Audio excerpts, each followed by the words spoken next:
وہ ہماری شاعری کا ایک روح رواں آپ اس کو سمجھ سکتے ہیں. ہمارے صوفیہ وہ شاعر گزرے ہیں, غزل کا پیرا ہے انہوں نے اختیار کیا ہے, کہنے والا اس سے کیا مراد لے رہا ہے کیا نہیں, تو اور سمجھنے والے کا اپنا ظرف ہے. ہاں, تو یہ ساری چیزیں ہو سکتی ہیں. تو اس میں بالکل ایک 2-2-4 کی طرح کوئی فارمولہ نہیں لگا سکتے کہ یہ شعر ناجائز ہے اور یہ جائز ہے. ٹھیک ہو گیا. تو وہ بحث بہرحال ہو سکتی ہے. 3 طلاقوں کی آپ نے جو کتاب لکھی اور ایک بہت بڑا مسئلہ بھی ہے ہمارے ہاں, اور آپ کی جب آپ کتاب لکھ رہے تھے اس وقت ہی میری آپ سے واقفیت ہوئی, اور یہ ایک میں نے دیکھا اور مجھے ایک انتہائی دلچسپ موضوع بھی لگا تھا.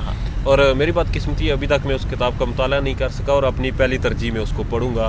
سب سے پہلے تو مجھے یہ بتائیں کہ آپ نے یہ کتاب اپنے علم کے مطابق لکھی یا آپ نے مختلف علماء اکرام سے رائے لی ہیں, یا کیا سلسلہ کیا تھا آپ نے؟ اصل میں ایک عملی ایک واقعہ پیش آ گیا تھا. ایک صاحب سے ان کا ایک طلاق کا ایشو تھا.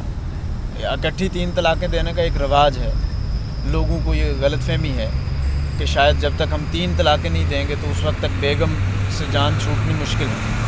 وہ کام پکا کرنے کے لیے 3 طلاق اکٹھے جگہ ہی بیٹھے ہوئے 3 دفعہ طلاق دے لکھ کے دے دیتے ہیں یا بول دیتے ہیں. علاقائی ایک رواج لوگوں نے اپنا لیا. تو اس بارے میں کوئی زیادہ نالج نہیں رکھتے لوگ. تو جب ایسا وہ کر لیتے ہیں تو اس کے بعد ظاہر مسائل کا سامنا ہوتا ہے. جوش جب اترتا ہے, عالم ہوش میں آتے ہیں, تو پھر بہت سارے مجبوریاں مسائل وہ ان کی طرف متوجہ ہوتے ہیں, پھر وہ رجوع پر مجبور ہوتے ہیں. تو اس میں ہماری جو فقہی ایک روایت ہے اہل علم کی, اسکالرز کی, وہ یہ کہتے ہیں کہ اگر ایک ہی مجلس میں آپ نے 3 طلاقیں دے دی, اکٹھی 3 طلاقیں دے دی, تو گویا کہ آپ نے طلاق کا ایک چانس یوز کیا, تو باقی 2 چانس ابھی آپ کے پاس ریزرو ہیں.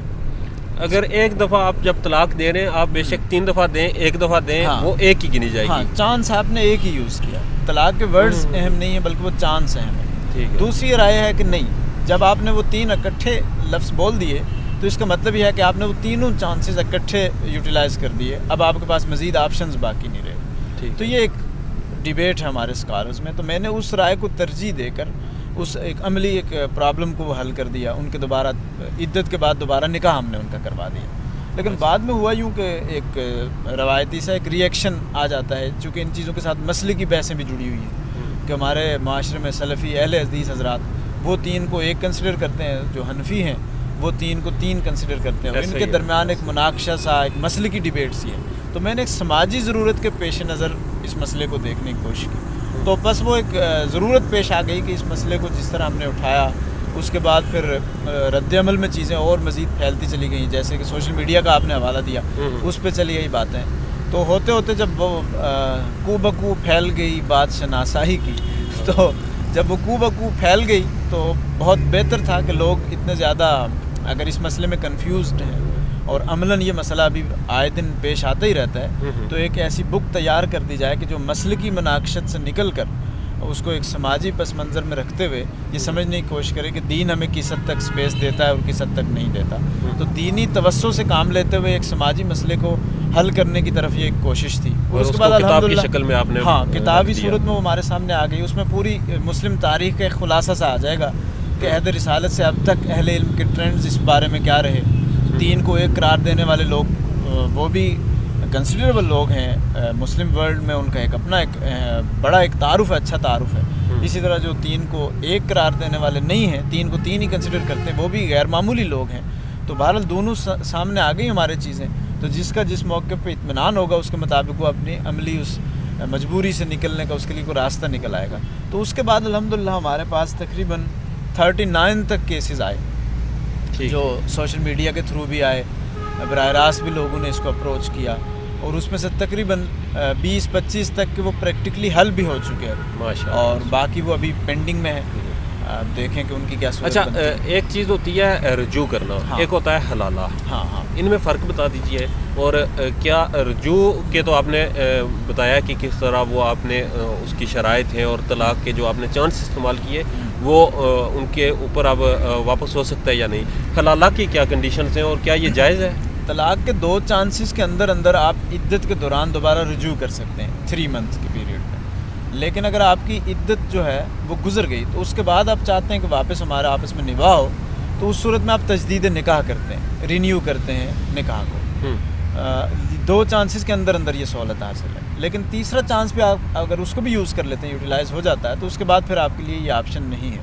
قرآن مجید ایک استثنائی بات کرتا ہے کہ اب اس کے بعد اس عورت کا کہیں اور شادی ہو جاتی ہے اور پھر وہاں بھی اس کا نباہ نہیں ہو پاتا یا ہسبینڈ وہاں سے فوت ہو جاتا ہے یا کسی وجہ سے یہ خلا لے لیتی ہیں، تو پھر اس صورت میں پہلے شوہر سے اس کا دوبارہ نکاح ہو سکتا ہے. تو یہ تھرڈ آپشن یوز ہونے کے بعد کی ایک استثنائی سی صورت وہ بیان ہوئی ہے. تو جب 3 کو اکٹھی 3 قرار دینے کے بعد چونکہ یہ سارے امکانات رجوع کے، واپس گھر کی آبادی کے وہ بند ہو جاتے ہیں، تو اس جو ایک استثنائی سی صورت تھی اس کو ایک باضابطہ ایک صورت بنانے کی کوشش کی گئی جس کا نام حلالہ رکھا گیا.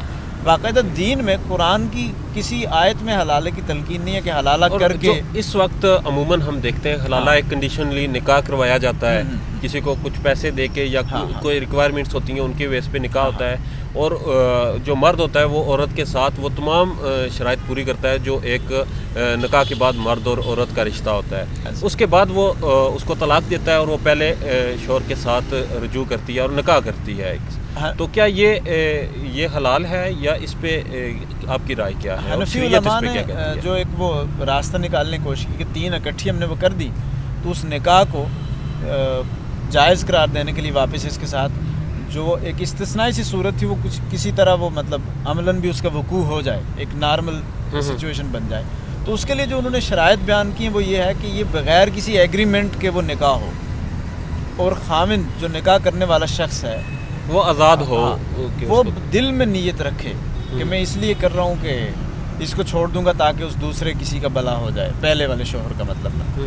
تو وہ دل میں نیت رکھ کے نکاح کرے، وہ اس کے دل کی بات ہے، کوئی ایگریمنٹ میں نہیں ہے، کوئی بیان میں نہیں ہے، باقاعدہ کوئی ایسا آپس میں کانٹریکٹ نہیں ہو رہا. تو اس طرح کی بات کرے تو وہ اس کو وہ کہتے ہیں کہ ایسا ہو جائے تو بہتر ہے تاکہ پہلے والے کے لیے وہ ہو جائے. لیکن ظاہر ہے کہ یہ ایک حنفی علماء کا تجویز کردہ ایک حیلہ ہے، دین کی تجویز کردہ کوئی ہدایت نہیں ہے باقاعدہ کہ آپ حلالہ کریں گے تو تب بیگم رینیو ہو جائے گی پہلے والے کے ہسبینڈ کے لیے. نبی علیہ السلام کا تعلیم کردہ کوئی طریقہ نہیں ہے. کوئی شخص یہ دعویٰ نہیں کر سکتا کہ حلالہ سنت ہے، کوئی ایسا نہیں کہہ سکتا کہ حلالہ صحابہ کا طریقہ ہے، کوئی شخص یہ دعویٰ نہیں کر سکتا کہ حلالہ قرآن مجید کا بتایا ہوا کوئی طریقہ ہے. زیادہ سے زیادہ یہ ہے کہ لفظ حلال حلت سے نکلا ہے. یہ دوسرے خاوند سے نکاح ہوگا، شادی ہوگی تو پہلے کے لیے حلال ہو جائے گی. ایک استثنائی صورت جو ہم نے ڈیٹیل میں ڈسکس کر لی، تو اس کو ایک پیٹرن میں ڈھالنے کے لیے ایک یہ حیلہ سے تجویز کیا گیا ہے مشکل سے نکلنے کے لیے. تو اس کو پروموٹ نہیں کیا جا سکتا دینی تعلیمات کے طور پہ. ٹھیک ہے، اب ہم آگے بڑھتے ہیں. آپ کا جو آپ نے تیسری کتاب لکھی، اس کا نام دہرا دیجیے گا. سائنسی دور اور مذہبی بیانیے. سائنسی دور اور مذہبی بیانیے. اس کتاب میں آپ نے کیا لکھا اور یہ آپ کی سوچ کیسے آئی کہ آج کل ہم سائنسی دور میں جی رہے ہیں اور ہم کچھ بھی کرتے ہیں تو اس پہ مذہبی بیانیے آ جاتے ہیں؟ پچھلے دنوں ایک حضرت تھے، علماء اکرام میں سے آتے ہیں وہ بھی، انہوں نے ایک صفحے کو آگ لگائی کہ یہ جو ہے یہ یہودیوں کی ایجاد ہے اور میں اس پہ نہیں بیٹھوں گا. حالانکہ ان کی تصویریں آئی ہیں جس پہ وہ لیپ ٹاپ یوز کر رہے ہیں اور سائنسی آلات استعمال کر رہے ہیں. تو یہ آپ کی سوچ سب سے پہلے یہ بتائیں کس طرح آئی اور اس کتاب کے اندر آپ نے کیا لکھا ہے؟ بعض چیزیں اس طرح کی ہوتی رہتی ہیں، لوگ مختلف پوزیشنز وہ اختیار کر لیتے ہیں اور ایک جگہ کسی جگہ وہ بہت ایکسٹریم لیول پہ چلے جاتے ہیں لیکن دوسری جگہ پھر وہ اسی چیز میں مبتلا ہو جاتے ہیں. تو آپ اتنی پرہیز کر نہیں پا رہے ہوتے جتنی کہ آپ شو کر رہے ہوتے ہیں کسی ایک خاص ایکشن میں. انسان کو نیچرل رہنا چاہیے. اچھا، اگر کوئی بھی آپ پوزیشن اختیار کرتے ہیں کم از کم اس کو نبھانے کی پوزیشن میں تو آپ ہوں. ایک سطح پہ تو آپ نبھا رہے ہیں کسی ایک خاص مسئلے میں، دوسرے میں آپ اس سے بڑھ کر پیک پہ ہیں، اس میں مبتلا ہیں آپ. تو یہ ایک دنیا میں ایک جگہ ہسائی کی ایک وہ چیز بن جاتی ہے. تو یہ کوئی علمی پوزیشن نہیں ہوتی، ویسے ایک اشتعالی سی کیفیت میں بندہ وجد میں کچھ کرتا رہتا ہے اس طرح کی حرکتیں. تو سائنسی دور اور مذہبی بیانیے کی میں بات کر رہا تھا. تو سائنسی دور اور مذہبی بیانیے کی جو ضرورت کا احساس ہے وہ اصل میں ہوتا یوں ہے کہ ایک تو آپ کے پاس مذہب ہوتا ہے، اس کو جب آپ انڈرسٹینڈ کرنے کی کوشش کرتے ہیں. مذہب جب کسی عہد سے مربوط ہونے کی کوشش کرتا ہے تو درمیان میں تھیوریز ڈیولپ ہوتی رہتی ہیں، مذہب بیس تھیوریز ہوتی ہیں. بالکل. تو ہر تھیوری وہ ہر مسلم کے لیے قابل قبول نہیں ہوتی، اس میں کلیشز بھی ہوتے رہتے ہیں، آپس میں ڈیبیٹس بھی ہوتے رہتے ہیں. مثلا دیوبندی ایک تھیوری کو فالو کر رہے ہیں، بریلوی ایک تھیوری کو، شیعہ ایک تھیوری کو، حنفی ایک تھیوری کو، سلفی ایک تھیوری کو، سر سید ایک بات کر رہے ہیں، علامہ اقبال ایک بات کر رہے ہیں. تو یہ ساری جتنی بھی باتیں ہو رہی ہیں وہ ہوتی مذہب بیسڈ ہیں، لیکن مذہبی اس سینس میں نہیں ہوتی کہ ہر بندے کو اس سے اتفاق ہو. ایک شخص کے ہاں وہ مذہب میں ہوتی ہے، دوسرا اس سے اختلاف کر رہا ہوتا ہے، کچھ تو اس کو کفر کہہ رہے ہوتے ہیں. تو یہ ڈیبیٹس بھی چلتے رہتے ہیں. تو مذہبی تھیوریز اس طرح ڈیولپ ہوتی رہتی ہیں. تو جس تھیوری اصل میں مذہب کو اپنے کسی عہد سے مربوط کرنے کی ایک کوشش ہوتی ہے. تو آج جس عہد میں ہم جی رہے ہیں اس کو ہم سائنسی عہد کہتے ہیں. سائنسی عہد کیا چیز ہے، انسانی فکر اور عمل کے وہ حاصلات ہیں جہاں پہ آپ دیکھ رہے ہوتے ہیں کہ آپ کے سامنے ایک ٹیکنالوجی کی اپنی ایک دنیا ہے، اور پھر اسی عہد میں بہت سارے اور ایسے علوم ڈیولپ ہو گئے ہیں۔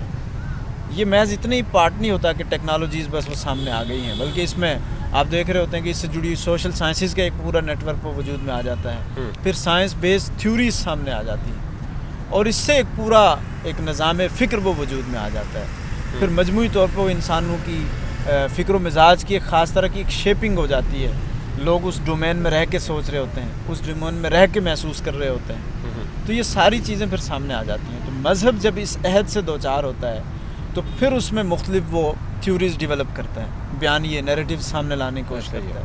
تو اس کو میں نے 4 5 6 نیریٹیوز ہیں بر صغیر کے کانٹیکس میں، ان کو انڈرسٹینڈ کرنے کی، سمجھنے کی کوشش کی کہ اس عہد میں انہوں نے کیا کیا پوزیشن اختیار کی، پھر اسی کتاب میں تجزیہ کر کے یہ سمجھنے کی کوشش کی کہ اب اس میں کہاں کہاں پہ مزید اس کو اپڈیٹ کرنے کی ہمیں ضرورت ہو سکتی ہے، اور کس پہلو سے خلا ہے، کس پہلو سے ویلیویبل ہے یہ چیزیں، مزید کون سے سوالات پیدا ہو گئے ہیں اس عہد میں جس کو سامنے رکھ کے نئے نیریٹیوز ڈیولپ کرنے کی ہمیں شاید ضرورت ہو۔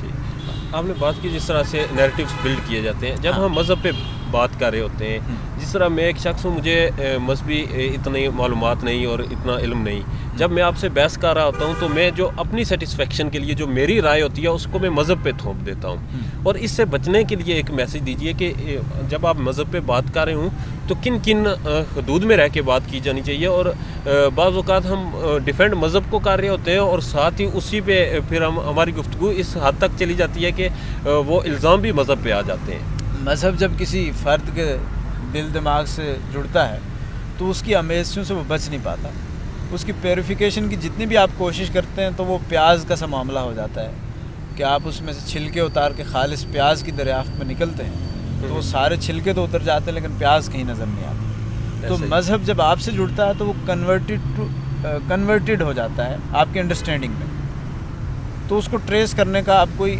الگ سے راستہ نہیں ہے سوائے اس استقرا کے آپ کے یہ جاننے کی کوشش کریں کہ کس کس کی انڈرسٹینڈنگ ایک دوسرے سے میچ کر رہی ہے۔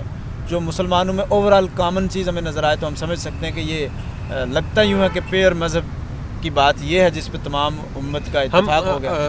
حدیث سے اور قرآن پاک سے رہنمائی بھی لے سکتے ہیں، بالکل۔ اس سے یہ ہے کہ ہم بجائے اس کے کہ لوگوں کو دیکھیں کہ آج میرے گاؤں میں سب لوگ یہ کام کر رہے ہیں تو میں بھی یہ کروں، یہ مسلمانوں کا وتیرہ ہے، ہو سکتا ہے کہ وہ سب گمراہ ہوں اور ہم مذہب سے اور قرآن و حدیث سے دور ہوتے جا رہے ہیں۔ قرآن و حدیث اصل میں جب ہم اس سے کنیکٹ ہوتے ہیں تو اس کو ہم تعبیر کرنے کی کوشش کرتے ہیں نا، اس کا فہم حاصل کرنے کی کوشش کرتے ہیں، تو جب اس کو انٹرپریٹ کیا جاتا ہے تو وہ تعبیر میں تفہیم میں آپ کے فہم کی امیزشیں شعوری غیر شعوری طور پہ یہ داخل ہوتی رہتی ہیں۔ تو اس کا مطلب یہ ہے کہ آپ اس مارجن آپ کو یہ دینا پڑتا ہے کہ مذہب کے ساتھ فہم کی امیزشوں کا کچھ حصہ۔ قرآن پاک سے پہلے 3 الہامی کتابیں نازل ہوئیں اور اس کے بعد دنیا میں اور بھی بے شمار مذاہب ہیں اور ان کی اپنی اپنی کتابیں ہیں، ان کی اپنی تھیوریز ہیں۔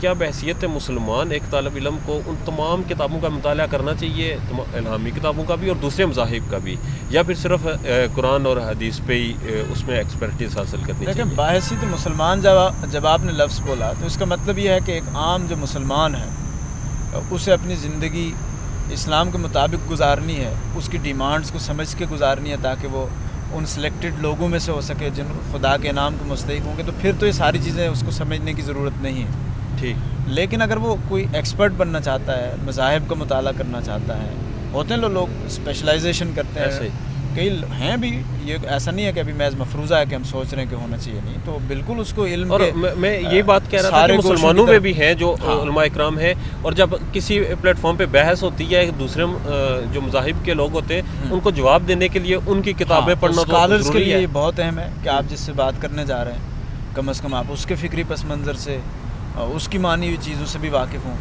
پھر تاکہ اپنی مانی ہوئی چیزیں اس کو آپ کنوے کرنا چاہیں تو اس میں سہولت ہو سکے، ابلاغ کا رشتہ قائم ہو سکے۔ آپ خود ایک طالب علم ہیں اور آپ میرے علم کے مطابق پی ایچ ڈی کے اسٹوڈنٹ ہیں۔ پی ایچ ڈی آپ کس ٹاپک پہ کر رہے ہیں؟ آپ کا ریسرچ کا کون سا وہ؟ میرا جو تھیسس ہے وہ ہے بر صغیر میں مباحث تکفیر، ان پہ میں ڈیبیٹ کر رہا ہوں، سمجھنے کی کوشش کر رہا ہوں، ڈسکس کر رہا ہوں کہ یہاں جو کچھ آپ نے سمجھا ابھی تک تو مختصراً ہمیں بتائیے۔ تکفیر اصل میں کہتے اس چیز کو ہے نا کہ ایک آدمی وہ کلیم کر رہا ہے کہ میں مسلمان ہوں، تو ظاہر ہے کہ اس کے لیے کچھ ایسی چیزیں ماننا ضروری ہے جس کے بعد وہ اسلام میں آ جائے. وہ آنے کے بعد پھر کوئی ایسی بات کہہ دے کہ کیا وہ اسے نکل سکتا ہے، نکل بھی جائے گا یا نہیں. ایک تو ایک خود وہ اعلان کر دے کہ میں اسلام سے دستبردار ہو رہا ہوں، تو اس کی تو آئیڈینٹیفیکیشن مذہبی لحاظ سے آسان ہے کہ یہ خود کلیم ہی نہیں کر رہا کہ میں مسلم ہوں، بات ختم. لیکن مسئلہ یہ ہے کہ وہ کسی ایسی چیز کو مان رہا ہے یا اسلام کی کسی ایسی چیز کا انکار کر رہا ہے کہ جو یہ فرض کیا جا رہا ہے جس کے بارے میں کہ یہ ماننا ضروری ہے. مثال کے طور پہ ایک آدمی کہتا ہے میں مسلمان ہوں لیکن میں توحید پر یقین نہیں رکھتا، تو آپ بھی کہیں گے کہ توحید یہ اسلام کا ایسا جز ہے جسے مانے بغیر آپ مسلمان نہیں ہو سکتے، آپ کا دعویٰ نہیں ٹھیک نہیں. رسالت کا معاملہ بھی اسی طرح ہے. تو اب اسی طرح بہت سارے گروپس ہیں مسلمانوں کے اندر ہی جو دعویٰ کرتے ہیں کہ ہم مسلمان ہیں، تو اس میں یہ ڈیبیٹ ہے کہ کیا وہ کوئی ایسی چیزیں بھی، چونکہ بہت سارے مختلف ان کے بلیف سسٹم بھی ہے، کوئی یہ مان رہا ہے کوئی وہ نہیں مان رہا، تو ایک دوسرے کے بارے میں یہ بحث کرتے رہتے ہیں کہ بھئی کون سی چیز اس نے ایسی مان لی ہے کہ جو دین میں نہیں تھا ماننا اس نے مان لی ہے، کون سی چیز ایسی ہے کہ جس کے ماننے کے بعد وہ کفر میں چلا گیا ہے، کون سی چیز ایسی ہے جس کو چھوڑ کر یہ کفر میں چلا گیا ہے. تو تکفیر اس کو کہتے ہیں کہ اسلام کی طرف نسبت کرنے والا دوسرا شخص اس کے اس دعویٰ اسلام کو وہ ریجیکٹ کرتا ہے اپنے مانے و اصولوں کی بنیاد پہ کہ یہ شخص اب کفر میں چلا گیا ہے اور ان اصولوں کی وجہ سے اس کی اب تکفیر ضروری ہے، یعنی کافر ڈکلیئر کرنا، قرار دینا. تو تکفیر کی بحث یہ ہے. ٹھیک. اچھا، ہم آخر میں چونکہ ہماری گفتگو لمبی ہوتی جا رہی ہے، ایک آج کل بہت زیادہ جس پہ بحث بھی ہوتی ہے، ایک دوسرے کو گستاخ ڈکلیئر کر دیا جاتا ہے. ان میں بعض اوقات گستاخ بھی ہوتے ہیں اور ہمیں ماڈرنائزیشن کا نام دے کے اس پہ آنکھیں بند کرنے کا بھی کہا جاتا ہے، اور کچھ گستاخ نہیں ہوتے اور ہمیں جذباتی بنا کے انہیں قتل کروانے کی طرف بھی موٹیویٹ کیا جاتا ہے. تو مجھے یہ کلیئر کر دیں کہ اگر کوئی شخص گستاخی کرتا ہے، نعوذ باللہ گستاخی کر دے، تو وہ اگر اس سے غلطی سے ہو جاتی ہے یا وہ کسی لڑائی جھگڑے میں کرتا ہے اور بعد میں اس سے معافی مانگ لیتا ہے، تو وہ واجب القتل ہے؟ یا پھر وہ شخص جو جس طرح سے ہم نے دیکھا بھی ہے حاکم بنائے جاتے ہیں، باضابطہ طور پہ کتابیں لکھ کے توہین کی جاتی ہے، ان کے لیے کیا ہے؟ اور جو جن پہ الزام لگایا جاتا ہے اور وہ انکار ہوتے ہیں، آپ کے پاس ثبوت نہیں ہوتا کہ انہوں نے گستاخی کیا، ان کے حوالے سے کیا رائے ہے؟ دیکھیں، اس میں دو پہلو پیش نظر رہنا ضروری.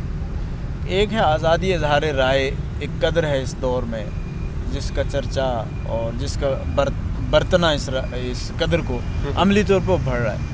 تو ظاہر ہے کہ ایک یہ اصول ہے، لیکن آگے چل کر اس میں ایسی چیزیں بھی آپ ظاہر کر سکتے ہیں کہ جو دوسرے کو وہ ہرٹ کر رہی ہوں. تو کچھ تو ایسی ہیں کہ جو بالکل آپ کو واضح ہو جائے گا، مثلا گالی دے دی کسی نے، کوئی ایسی حرکت کر دی کہ وہ ہر ایک عام انسانی شعور بھی کہے گا کہ یہ غلط کر رہا ہے. دوسری بات چیزیں ایسی ہو سکتی ہیں، ٹیکنیکلی کوئی ایسی چیزیں ہو سکتی ہیں کہ آپ کا جو بیلیف سسٹم ہے یا آپ کا جو دائرہ ہے اس میں وہ گستاخی کنسیڈر ہو رہی ہوں، لیکن دوسرے پہلو سے وہ آرٹ کی کیٹیگری میں آ رہی ہوں، وہ اس کیٹیگری میں نہ آ رہی ہوں. تو اس طرح کی چیزیں وہ ڈیبیٹیبل ہو جاتی ہیں. پھر اس میں دیکھنا پڑتا ہے کہ کس چیز کو کس حد تک مارجن دیا جا سکتا ہے، کس خانے میں اس کو فٹ کر کے کیسے اس کو ٹریٹ کیا جا سکتا ہے. ایک تو یہ سچویشن ہے. دوسری طرف معاملہ یہ ہے کہ مسلمانوں کا جو اپنا ایک سسٹم ہے اس میں رہتے ہوئے ظاہر ہے کہ ہم فرق کرتے ہیں توہین میں اور اظہار رائے میں، کہ اس کا اطلاق آزادی اظہار رائے کا ہم پیغمبر کی ذات کی تنقید سے معاذ اللہ ان کی توہین کی طرف اس کو بڑھتا ہوا ہم نہیں دیکھ سکتے. مسلمان ہوتے ہوئے تو ایسا کہنا وہ اسلام سے نکلنے کے مترادف ہے، سوچنا بھی.